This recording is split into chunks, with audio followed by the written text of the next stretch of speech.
యావత్ తెలంగాణ ప్రజలకి ఈ వేదిక ద్వారా ఒకటే చెప్పదలుచుకున్నాను. ఏదో తక్కువ టైమే ఉంది.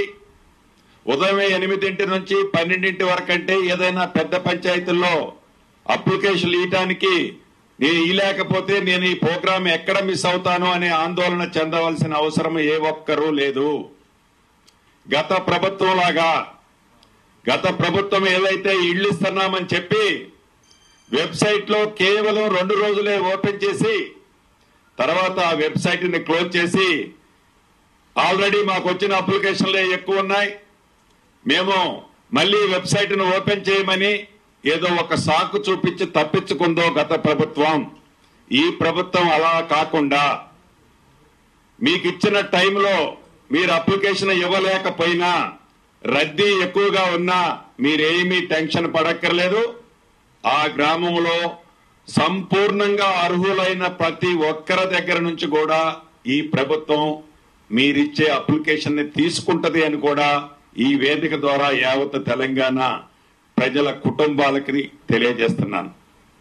అంతేకాదు అనేకమైన ముఖ్యమైన ఎలా చేయాలి, దీంట్లో వచ్చే సాధక బాధకులు ఏంటి, మహిళలు పెద్ద ఎత్తున వస్తారు. అనేక మంది దళిత గిరిజన మైనారిటీ బీసీ అనేక సంఘాలు అంటే గ్రామాల్లో వాళ్ళ కష్టాల్లో ఉన్నవారు వస్తారు.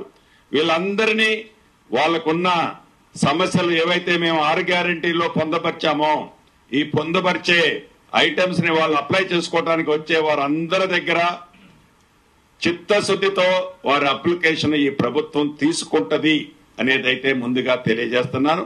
కంగారు పడి ఎవరో తొక్కిసలాటికి గురి కావద్దు. అదే రకంగా ప్రభుత్వంకి ముఖ్యమంత్రి గారు ఇందాక చాలా స్పష్టంగా చెప్పారు. ఈ కార్యక్రమానికి కావాల్సిన నిధులు కూడా రిలీజ్ చేశారు.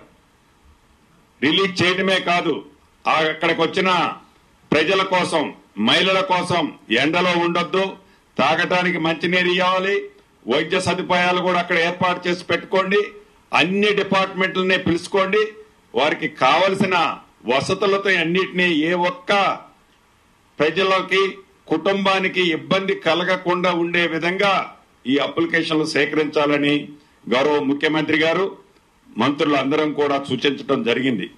అదేవిధంగా కలెక్టర్లు కూడా వారికి అనుభవాలను బట్టి ఎస్పీలు కలెక్టర్లు కూడా చాలా వివరంగా అందరు కలెక్టర్లతో అందరు ఎస్పీలతో వారి ఆలోచనలు వారు ప్రజలకు ఏ రకంగా సేవ చేయాలి ఈ ప్రభుత్వం అనేది ఈ అధికారులకు స్పష్టంగా ముఖ్యమంత్రి గారు వివరించడం జరిగింది.